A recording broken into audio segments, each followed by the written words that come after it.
سلام، خسته نباشید. درود خدا بر شما.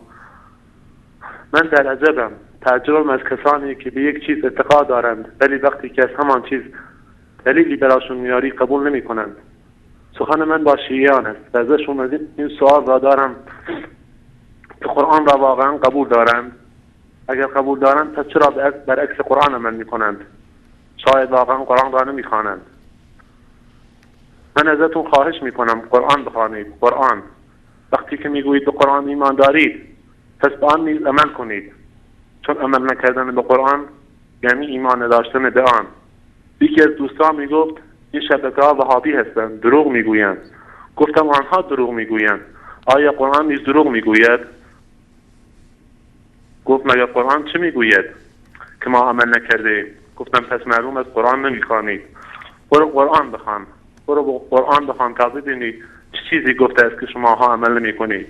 بعد از 2 ماه وقتی دوباره دوستم را دیدم گفت واقعا ما به کجا می رویم؟ ما چه راهی رو پیش گرفتیم؟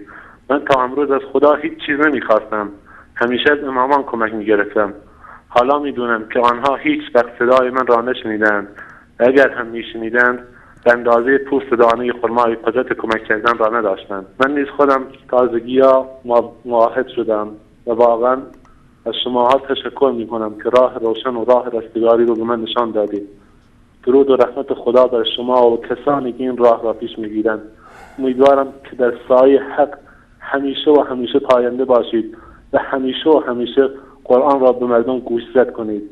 واقعا از ته دلم همتون دوست دارم، علاوه خصوص آقای انصاری عزیز که همیشه براش دعای خیر میکنم.